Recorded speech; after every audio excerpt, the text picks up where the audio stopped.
Welcome into Candlestick Chronicles, a 49ers podcast on the Blue Wire Podcast Network. I'm Kyle Madson. I write about the 49ers over at NinersWire.com, part of the USA Today Sports Media Group. Chris Biderman's here, and before we talk about the 49ers and what's going on with Brandon Aiyuk and their upcoming preseason game, we want to talk to you about the official uniform of Candlestick Chronicles, and that is our friends at Lamb Chops. Chris. I am recording a podcast, which means I'm wearing an article of Lamb Chops clothing. Today, It is the sweat shorts, the super comfortable zippered pockets, drawstring, high quality material sweat shorts. They're one of my favorite articles of clothing, along with my numerous other articles of clothing from Lamb Chops. Go check them out. sglambchops.com. Use promo code Candlestick20 to save 20% off your order, and follow them on Instagram and the platform called X, that's formerly known as Twitter, at sglambchops. And their summer line is awesome. I think their fall line that's got to be coming out soon is going to be equally awesome. So check them out. And we always thank them for supporting the podcast. So shout out to Lamb Chops, sglambchops.com, promo code Candlestick20. All right, let's talk about Brandon Aiyuk and the 49ers next preseason game. Here we go. Okay, what we're going to do on this podcast today is we're just going to sit here until the Brandon Aiyuk contract gets done. Here we go.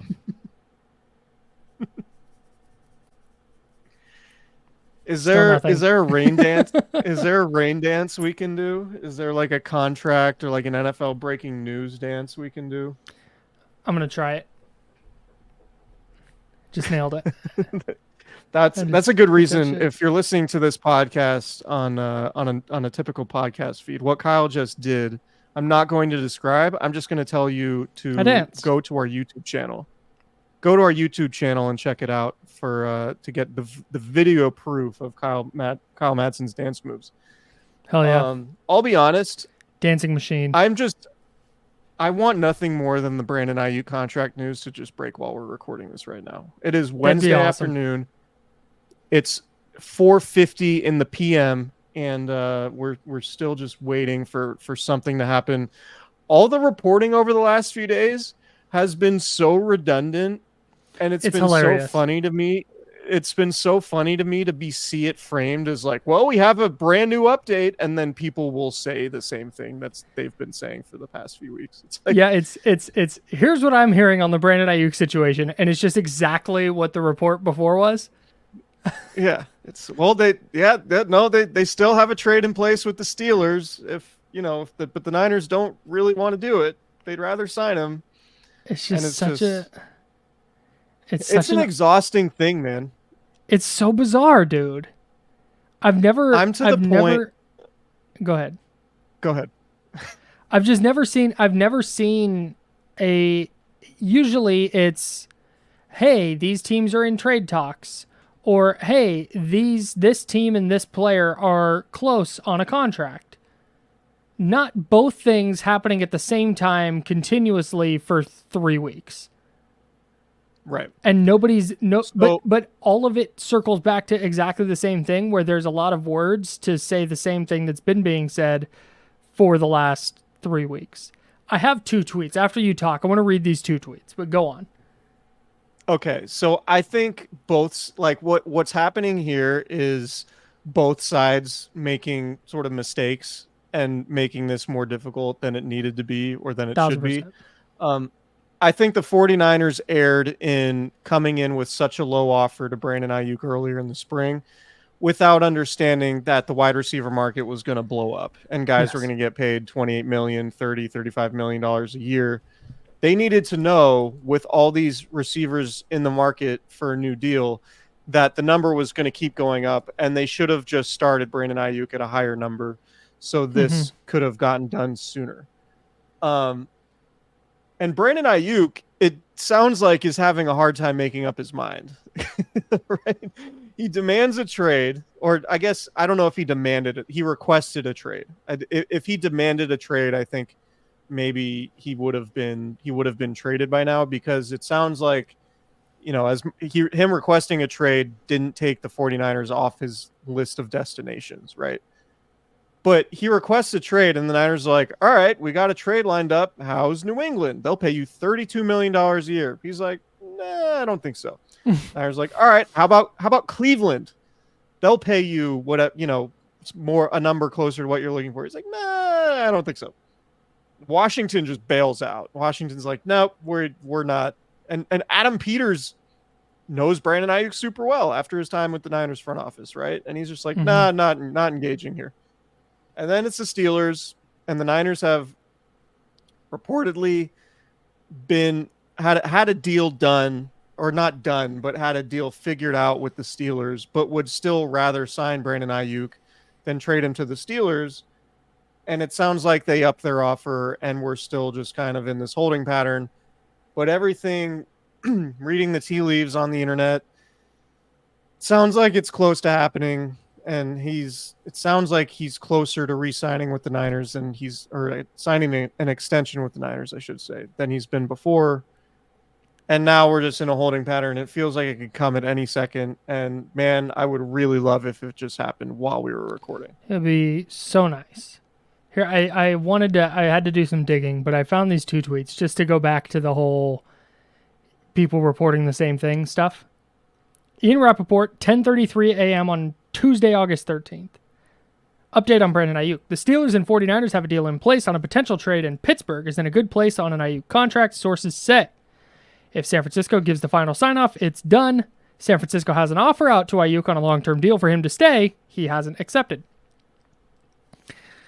5:30 a.m. on Wednesday, August 14th. Jeremy Fowler of ESPN. Steelers remain motivated on a Brandon Aiyuk deal, but trade talks with the 49ers were quiet in recent days as San Francisco decides whether to extend the wide receiver at a price point he would accept. As one source pointed out, the team is one phone call away on a deal with parameters in place. That's the exact same update. The exact same one. And it feels like the 49ers and Aiyuk have both bluffed as far as they can, where Aiyuk went, I would like to be traded then if you're not going to pay me. And the Niners said, okay, we'll trade you. And he went, okay, well, I'm going to go. And they said, Cleveland or New England. He's like, well, I'm not going to go there. And they went, okay, well, we'll do this deal with Pittsburgh. He's like, I'll go. And then they got to the point. They got to the edge of the trade cliff. They got to the point of no return, where the 49ers had the deal in place and Brandon Aiyuk has the contract in hand with the Steelers. Like, all of the things that need to happen for this deal to happen have happened, and they're both like, wait, no, hang on. No, wait, we didn't want to go. We don't want to go over this cliff. And Aiyuk, because if Aiyuk wanted to go to the Steelers, if he so badly was like, fuck the 49ers, I want to play for the Steelers now. If that's what he wanted, then he would have said, I'm not signing any deal with you, 49ers. Whatever deal you put out here, I'm done. I don't want to do this anymore. You could throw $35 million on the day. I'm done. We're out of here. And whatever trade the Niners and Steelers have, the framework worked out of, that would have been done, signed, sealed, delivered. Brandon Aiyuk is in black and yellow now. But that didn't happen, and that this deal is like on the table, but the Niners haven't signed off on it yet, means there's belief on their side and on Brandon Aiyuk's side that like there's still a deal that is to get done here. They want the same thing. Brandon Aiyuk wants to be with the 49ers. The 49ers want Brandon Aiyuk to be with them. The fact that they got to that point of no return with the Steelers trade, both of them, and they both turned around and went the other way? Like, what? What are we doing here? This is silly. And then Mike Garafolo reported Tuesday afternoon that there's like one hurdle to clear for Aiyuk and the 49ers. I don't know, man. I would like it to be over now, please. I think we said it last week, and I think we were correct in that we have a hard time seeing Brandon Aiyuk getting traded because a trade just doesn't make any sense. Mm-hmm. And it still doesn't. And it never would. If they traded Brandon Aiyuk in the middle of August, it would never make sense. It would never be a justifiable decision unless somehow, like, let's put it this way. In what world is the Brandon Aiyuk trade one that would make sense for the Niners? Because I think there's really like one scenario And that's if you get compensation from the Steelers and then you flip those picks for like Devontae Adams, and then you go win the Super Bowl. You would have to get that's just it. Is you would basically have to get for me. If you disagree with this, fine. For me, you would have to go get a wide receiver who is as good or better than Brandon Aiyuk. Yeah. And there's 9 of those guys in the league. Let's just say 10 comfortably. There's, or not comfortably, but like let's just say 10 to have it. That means there's 10 players, and Justin Jefferson's not getting traded. AJ Brown isn't getting traded. Like most of those guys just aren't going to be available. Right. So could the 49ers piece together offense without Brandon Aiyuk? Like, yeah, sure. But like Ricky Pearsall's been banged up. Jacob Cowing has been banged up. Like Chris Conley's probably going to be on the team. We talked about that last episode. Chris Conley might just be on the team and playing a lot. It's not pretty, and you'd wind up in the middle of the year going, shoot, we need to trade for a wide receiver circa 2019 with Emmanuel Sanders in the middle of the year when they traded for him. So circa wasn't the word I was looking for. A la 2019 when they traded for Emmanuel Sanders mid-year. Yeah, so I know we're kind of beating a dead horse now, but the frustrating part is that it's so obvious for both sides that the win for both sides is for Aiyuk to stay with the 49ers. And it's August 14th and we've not reached that conclusion yet. Over what? I don't know. Yeah. What do you think about the idea? I've seen some people tweeting about this. I know Tim Kawakami has done so a couple of times about the 49ers being worried to lose the negotiation. How much do you think that is playing in here? Like Nick Bosa took him to the woodshed last year where he winds up holding out until week 1 of the regular season, basically, until practice started week 1 of the regular season. And now they're trying to not lose this negotiation with Aiyuk. Yeah, I mean, I don't think it's the most mature way to look at, like, from the Niners' perspective. I think you need to treat, like, we talk about each move a team makes, each draft pick, each trade. Like, you got to make that decision in a vacuum with the information you have at hand. You can't be like, well, we whiffed on Trey Lance, so we can never go trade for a quarterback again, right? Mm-hmm. Or we drafted off defensive linemen in the first round for so long, we can't do that anymore. Like, you can't. So I think the way they should operate should have nothing to do with what happened with Nick Bosa last year. Their feelings should be completely divorced. Like, it's a new negotiation. Like, you can't operate with like, man, we really need to be tougher on these. It's like, if you guys want to win a Super Bowl, then you just have to pay what it takes and let the ramifications come later. Like, this year, you have an opportunity that's extremely rare as to be one of the best teams in football. And who knows how long this window is going to stay open for you. So just pay what you can now to ensure that your Super Bowl window stays open for this year. Mm-hmm. And if you lose a couple guys down the road, then so be it. Then replace them with draft picks. That's it. Like, that's where I land. It doesn't. That's the thing that, like, I think it's, and look, like, this stuff is always more complicated than the way it gets talked about, right? Just like management, it's no matter what walk of life you're in, management is really difficult, right? Mm-hmm. Like, managing personalities, egos, the skill sets, like in any line of work, managing a number of people is very difficult. Mm-hmm. So I'm not going to pretend that, like, this is just like an easy thing. Like, give Brandon Aiyuk, whatever, and it's all going to be fine. Like, I understand this is extremely difficult, but you cannot let the idea of, the precedent of Nick Bosa winning the negotiation impact other negotiations that you have. Like, I think that's silly. And, like, look, what's the Bill Belichick thing that people always point to as a reason for his success? It's better to get rid of a guy like a year too early than a year too late. Mm-hmm. Well, if you're quote unquote overpaying Brandon Aiyuk, and it means you have to get rid of a veteran player next year, maybe a year earlier than you would like, maybe it's not the worst thing in the world. Yep. Right? Like maybe it's not, maybe Charvarius Ward, and look, Charvarius Ward's a great player, right? Like right now, Charvarius Ward's one of the best 5 to 8 cornerbacks in football.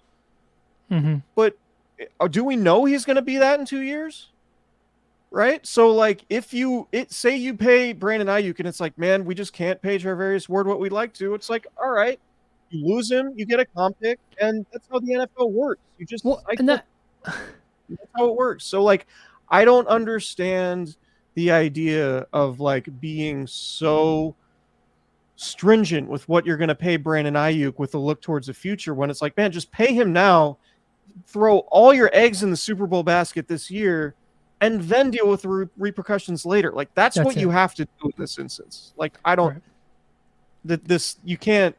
It's the same shit with the Warriors, right? Like it's the 2 timeline stuff. Mm-hmm. It's like, no, you just got to be all in. You just have to. Yep.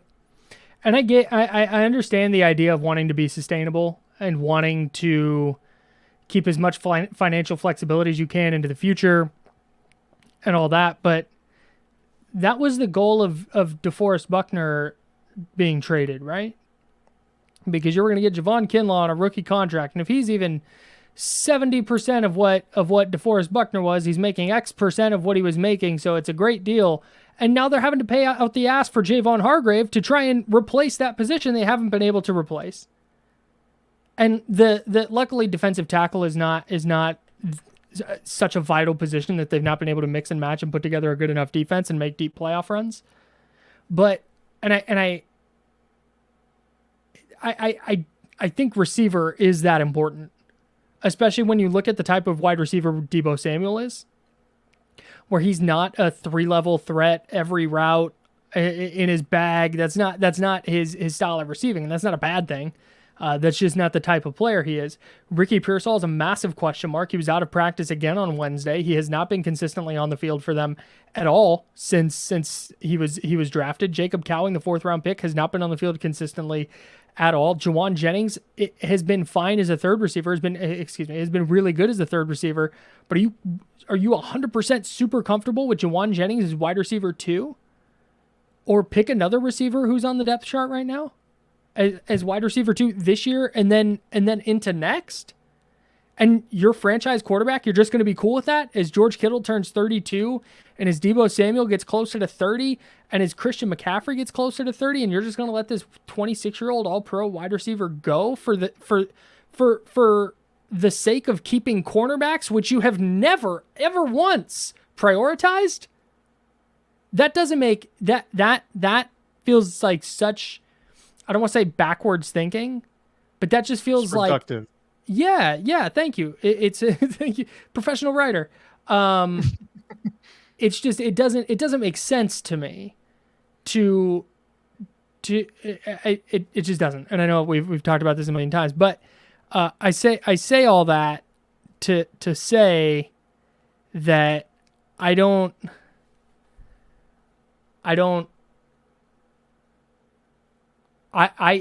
think that that's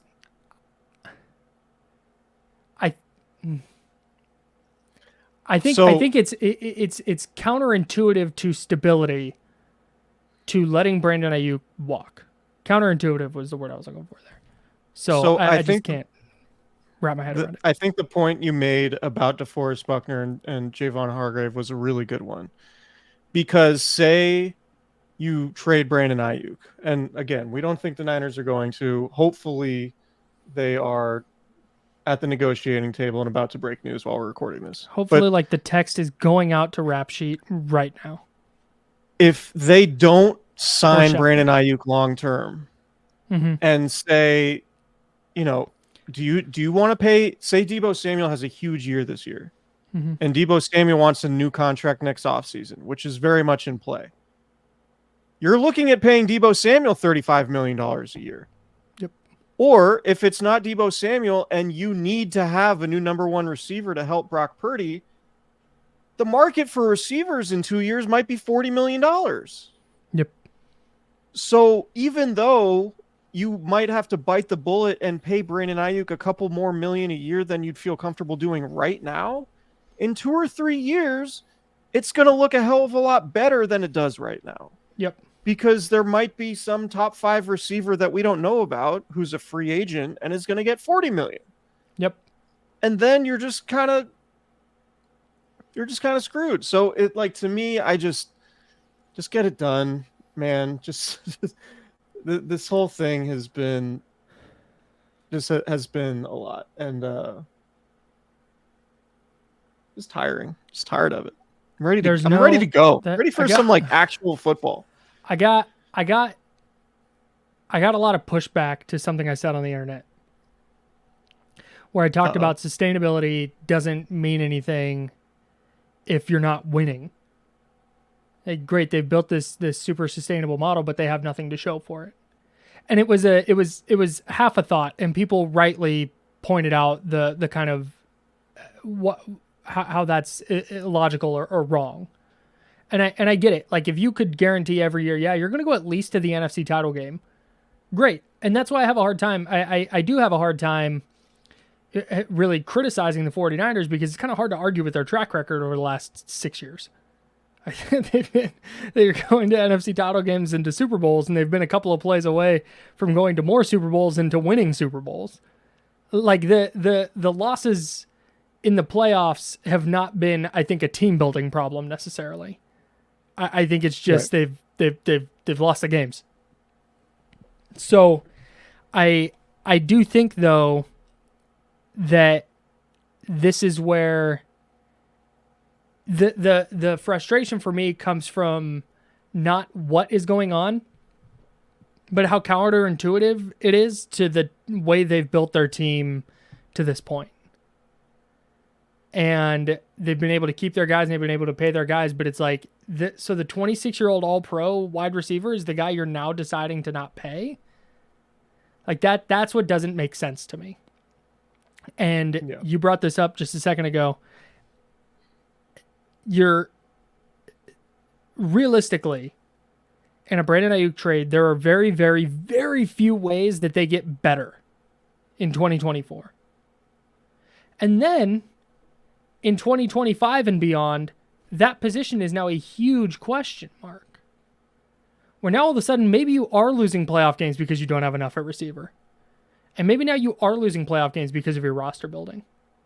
And maybe now this quarterback that you're paying $60+ million a year to has not found as good of a connection with a wide receiver as he has with Brandon Aiyuk. And now all of a sudden you have buyer's remorse on your quarterback. Like, there are so many ways that this could go wrong if you let him go. Whereas if you keep him, like you said, it's okay, well, hey, you got to get rid of player X a year early, or you're not able to re-sign player Y next year. Like, all right, so that's what the sustainability and that's where the team building aspect of this comes in, where you make the right draft picks and you make the right kind of savvy free agent signings. And that's what they've been good at. So they should just continue trying to be good at those things. Yeah, I think you always just have to pay who you got to pay in the moment, and then deal with the other ramifications later. Like, the NFL salary cap system has been created in a way that it can be super manipulated, that you can roll over cap space into the next offseason, that contracts can be manipulated all the time, and you can convert base salary into signing bonuses, into fake years, and, create space down the line, and all of these things. There's so many different ways you can create cap space that it's just really baffling to see if this is really over. And again, one thing we don't really know, it's been pretty credibly reported the 49ers offer to Brandon Aiyuk, at least in the spring, was $26 million a year. Mm-hmm. Obviously, he's, given the way the market's shaken out, he's probably worth $28 million to $30. And the Patriots reportedly offered him $32, which seems a little bit crazy. Mm-hmm. So, but we don't know what Brandon Aiyuk's ask of the 49ers is. But barring anything insane, I wouldn't have any problem paying Brandon Aiyuk $30 million a year, because it might seem like a lot right now, but in a couple years, if it's a long-term contract, in 2 or 3 years, $30 million is going to be what $24 million is right now. Yep. Right. So that's what that's why I don't find any logic in the 49ers pinching pennies on this. No, and I've brought this up again. I know we've talked a lot about this before, but it bears repeating since there's the reporting on Brandon Aiyuk has been coming out. But they clearly didn't think they were so far apart in April that they traded him during the draft. Right. Or they didn't trade him during the draft because they didn't think they were that far apart. So there's some middle ground that they thought they could come to. And if they got to go a little bit over that middle ground, it's like, is it worth this headache? Is it really? I don't know, man. It doesn't make a lot of sense to me. So as we're recording this Wednesday afternoon, there was a Brandon Aiyuk sighting at 49ers practice. He was wearing red. Reporters in attendance he was wearing 49ers gear. And it was notable not only because he was out there, but because he was wearing 49ers gear, which I think is the first time that he's been wearing team gear since he's been out there. That might seem like a small thing and maybe insignificant, but for Brandon Aiyuk, who has loved to take social media and just be super passive aggressive on social media with very small sort of jabs or indications that he, is unhappy with the situation and whatnot, for him to wear Niners gear at practice would indicate to me like this is close. If he thought, oh, I'm out of here, like he's probably not rocking a 49ers hoodie or whatever he was wearing. So that to me seems notable. Hopefully, again, I keep looking over to my second monitor and just hoping that there's an Adam Schefter rap sheet or Garofolo tweet popping up, but it's not happening yet. I'm ready for it though. I'm literally like I'm just kind of vamping because I would like this to happen while we're doing the podcast because we're not available on Thursday. We both have things happening. I am not available till potentially mid next week. I'm not going to be in a place where I can commit to being available at any point over the next 5 days. Well, I'm at least for me, like I'm out tomorrow. I got so this needs to happen. I wouldn't hate it if it happened after the pod and we got to jump on real quick and do a hot 10 on it. Because everybody knows like we're going to have to wait for the structure to like really dive in. Well, right. But, the smart listeners know about the structure and the importance of it. The smart listeners this entire time have been like, you guys are talking numbers, but we got to see the structure before we can really Shout out to the longtime listeners who understand the bit about the structure. If you're not a longtime listener, let us clue you in. Every time a new contract drops, inevitably there will be somebody in football media who will let you know that they're very smart and they're going to wait for the structure before they actually assess the deal. Which is right, which is like the correct thing. That's not the wrong thing to do, but like everybody just kind of knows. Right. And everybody knows that that's kind of the case, but people are going to react to whatever the first numbers are, and then Mike Florio or whoever will get the contract and break down the actual numbers, and you go, oh, okay, so Amon-Ra St. Brown's is really 2 years and $50 million, not 4 years and 120 or whatever it came out to. Sure. But everybody knows you got to wait for the structure, but there's always at least one person that wants to let you know how smart they are. It's great. That's great. George Kittle roasting the Niners beat writers for their lack of shoe game. I'm just gonna say it. Wow, I don't think I want to be part of this. That never happened when I was on the beat. Just pointing it out.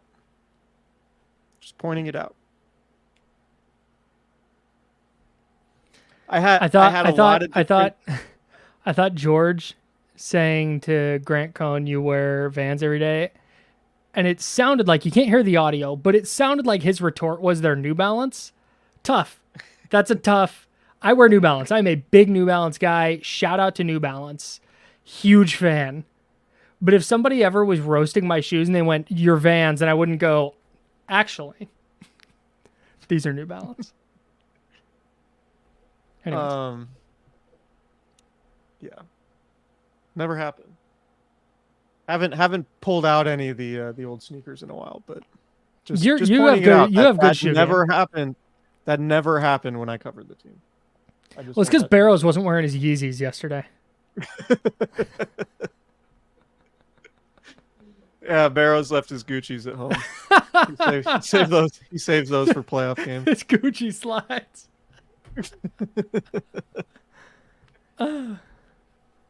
Oh man.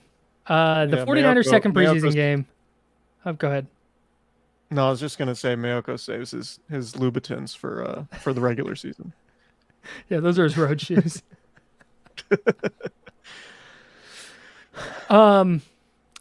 So what do you think, Nick Air Force's guy? Yeah, Nick is a all white Air Forces. That's pretty much the only shoe. It's pretty much the only shoe I've ever seen him wear, with the exception of golf. The exception of golf shoes.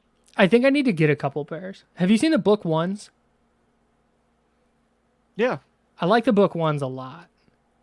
I'm thinking about snagging a pair of those. But anyways, the 49ers, go ahead. I want to talk about this fucking preseason game, Chris.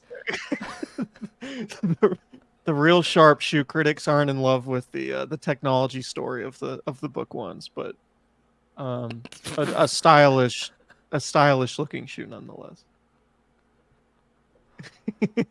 All right. I'm waiting for this tweet to drop. Give me the Brandon Aiyuk news, somebody, please. Right, we're past 5:00. Although we're now in the time window where this drops at like 10 p.m. Yeah, maybe. Maybe. Preseason game, Niners Saints. What are you looking for?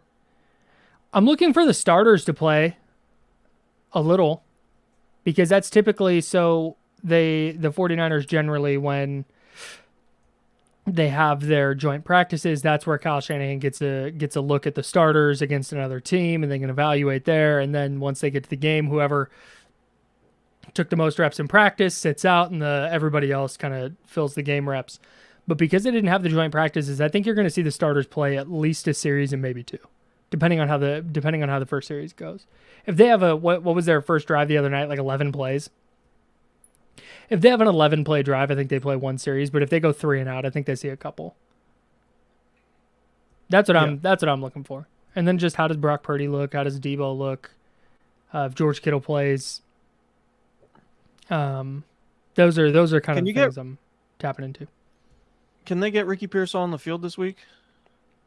That's what I like. If Ricky Pearsall doesn't play in the preseason and he hasn't practiced for a while, it's going to be really hard to be confident about him contributing. Yeah, man. Right. It feels like, at least early on, right? Yeah, because if you're not a starter, there's just not a ton of practice reps for you once the season starts. So your chances to get caught up are not super expansive. Yeah, if Aiyuk signs, and how the Niners don't really do 4 wide receiver sets. Mm-mm. And you're looking at Jennings, Debo, and Aiyuk, obviously, and maybe Pearsall gets in, but it's would it surprise you at all if Chris Connolly's up for special teams and Ronnie Bell's up for special teams, and then it's Ricky Pearsall's inactive because of these other dudes just contributing more on special teams? Would not shock me at all. So I'm curious if Pearsall can get on the practice field this week with his shoulder injury that he's been dealing with, and potentially get some reps in the game, because I think he needs them. He hasn't practiced all that much. He could use some game reps. Yeah, absolutely.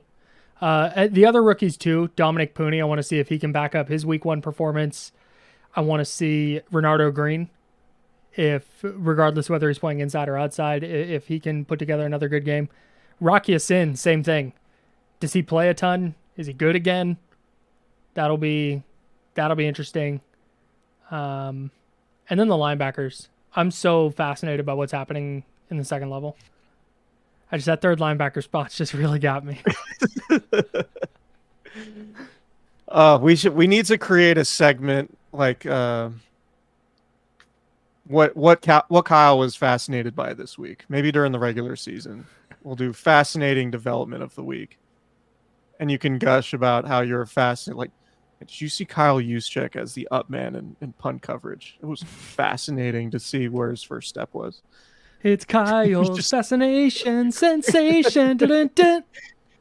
The way he shot his hands at the rusher to stifle him. Real quick, did you see how quickly Malik Mustafa triggered on that 4th and 1 play? I did. Yeah, Talanoa Hufanga might be back practicing some point soon. Obviously not going to play Sunday, but he has a doctor's appointment to go over his surgically repaired ACL on Thursday. Might return to practice in some capacity. I'm guessing it would be next week if he's cleared. Yeah, but they wouldn't have him practice for probably next week. Yeah, probably next week. If they did this week, it would just be individual stuff. He wouldn't hop in team drills before they play on Sunday. That'll be interesting. You mentioned Mustafa, like, very curious to see how he continues to play. You know, flashing in the preseason is not always a harbinger of what's to come, but they could really use him to develop into a starting caliber player. That would be huge for them. I think Malik Mustafa, this is a take, everybody buckle up. I think Malik Mustafa is going to have the rookie year Talanoa Hufanga had. Yeah. Where he makes a couple of kind of key special teams plays, and you like what direction he's headed for next year. We've mentioned that, you know, assuming Brandon Aiyuk comes back, the signs point to the 49ers maybe not keeping Deebo Samuel beyond this year, right? Mm-hmm. Is Talanoa Hufanga the most likely candidate who's due for a new or a second contract who's not going to be back? Yeah. Just because it has less to do with him and more to do with the fact I don't think the Niners value the position that much. Yeah, like, he's a good player, but it's like, are they gonna pay $10 million a year for a starting safety? It's like Laken Tomlinson. Yeah, Tomlinson is a good player, but yeah, they're not going to pay market value for a player at that spot. Yeah, and I think, which is why I think Malik Mustafa is an important player. Yeah, and I think if they were going to wind up spending money in the secondary, I think they'd aim to keep Lenore or Ward over Hufanga. Right. Or you could trade Brandon Aiyuk and keep all three. Thoughts? Oh, man. Matthew Judon goes from the Patriots to the Atlanta Falcons for a third-round pick. There's been some chatter on the internet wondering why the 49ers weren't in on that. My first thought is, assuming that Matthew Judon gets a new contract with the Falcons, I mean, that contract will tell us whether or not it was even feasible for the Niners to do it. Because if he signed, a multi-year deal and he's making, I don't know, $18 million a year with the Falcons over 3 years or whatever, it would be hard for me to imagine the 49ers doing that amid this Brandon Aiyuk stuff, amid this Trent Williams stuff. Like, if they could get Matthew Judon for 1 year and say, hey, we'll give you a bump from $6.5 million or whatever he's making to 12 or 13, and Judon takes it, I could see that being worth the third round pick for the Niners. But if he goes to Atlanta and signs a 3-year, what would it be, $48 million deal or something, then that to me would indicate the Niners never really had a chance. Are we sure he's not washed? No, not sure. 32 years old. Coming off a season where he played 4 games because he was out. Granted, biceps injury, so not like knee or Achilles or anything. Yeah. The reaction was, watch out for the Falcons. And Mike Clay was like, they were ranked dead last in pass rush in my rankings, but now I'm going to have to reevaluate. Like, okay, so what are they, 25th now? Are they top 10 all of a sudden? Is Matthew Judon that? Like, maybe I'm wrong. I could just be wrong. Maybe Matthew Judon is going to be Julius Peppers, and he's just going to rack up 10.5 sacks a year until he's 50. But I don't. It's tough to look at. And again, I was not dialed into 2022 Matthew Judon, so I don't know. But history tells me that a 32-year-old edge rusher who played 4 games last year, you don't just get back on the horse and immediately become an awesome game-changing pass rusher again.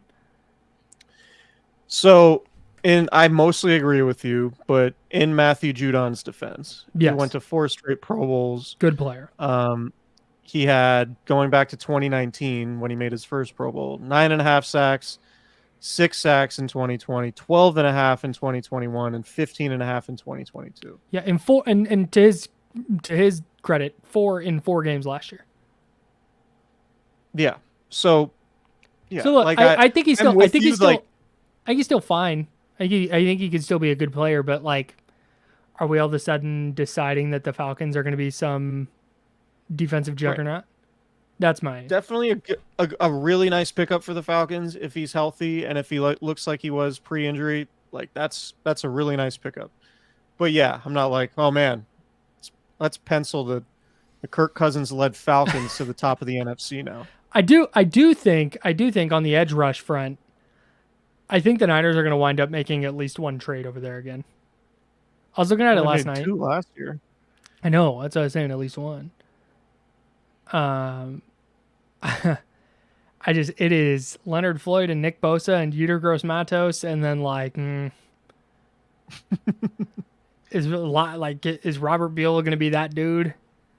Is Jonathan Garvin gonna be awesome all of a sudden? I don't. What was it? 5. It was 5 pressures and like 70 snaps in the first preseason game. Yeah, that was tough. And 2 of them were practice squad extraordinaire Alex Barrett. Right. And I think one of them was Ezekiel Turner, who's not even on the team anymore. Is Demontre Moore available? Dude, he's playing in the CFL. Friend of the show. Demontre Moore. Might want to hit him up. He's good on the podcast. Go through that Rolodex. Is Jordan Willis on the team? Ronnie Blair's a coach. That was kind of surprising to see Jordan Ronnie Willis, Blair a free agent. Sorry. That wouldn't be surprising at all. It was a little bit jarring, I should say, to see Ronnie Blair and coaches get up at Niners camp when we went last week. Ronnie Blair was the peak, like, pretty good player that I was always just a little bit higher on than I probably should have been. I think the Niners were too. Or at least Robert Saleh was. Dude, he tore his ACL in the middle of sacking Russell Wilson and still sacked him. That's pretty gangster. Yeah. This wasn't the same after that ACL tear. People love to say, retired player X looks like he can still play. And this is no shade. This is no shade at all. If I was a professional athlete and I stopped playing sports, it would be very apparent that I could no longer play. You look like you do now. Yes, thank you. I don't think Ronnie Blair is like, could suit up tomorrow. I don't. My man said, I'm coaching. My man said, I am finally enjoying. I'm gonna change my diet and not in the best way because which is the right way to do it, bro. Yes, which is how you got to live your life. Can you imagine being Tom Brady and you're freaking 48, not playing anymore, and you're still eating avocado ice cream? Big thumbs down for me, dude. It's a big thumbs down. Tom's single, so he's got to keep it. I'm sure he'd have real trouble finding a partner if he had a scoop of soft serve. And again, love Ronnie Blair, nicest guy in the world. I mean, not typically, but I guess you could. And this is in no way meant to be shade, but I think just people saying like, "Oh, that retired guy looks like he can still play." Like when people say like, "Oh, Jerry Rice looks great. You could probably still." It's my favorite, but also least favorite thing that people say, because it's like so unintentionally funny because it's so incredibly not true and so like disrespectful to the people who are actually like working out for 4 hours a day trying to get in shape to play football. Hey, That like Jerry just Rice, because this retired 48-year-old is skinny means he can still play in the NFL is insane. Jerry Rice is 60. He cannot still play. Right. He just didn't completely let himself go. He's still skinny. Just right. Jerry's skinny. Like that's all the observation needs to be. It's not, oh, Jerry looks like he can still play. No, he doesn't. Sorry. No disrespect to Jerry, friend of the pod. No, he's not. It's not. Although I saw Aaron Donald at Rams practice today. Looked like he could suit up. Got retired 3 months ago. Yeah, he probably could. No Brandon 49ers Aiyuk Saints on Sunday. This is the portion of the podcast where we sit here silently until the news breaks. You know what's gonna happen is we're gonna stop recording this podcast. We're gonna go about the rest of our evenings, and then the Brandon Aiyuk thing is gonna happen, and we're gonna have to jump on for a hot 10. And it's gonna be annoying because we've recorded for 46 minutes already about this. We have gone on way too long. All right, we're getting out of here. Subscribe, rate, and review. Check out our YouTube channel, Candlestick Chronicles Podcast on YouTube. And we will talk to you guys later. Hopefully there's some Brandon Aiyuk news we can react to. Otherwise, it might be until next week until you hear from us. Got a little vacation thing going on.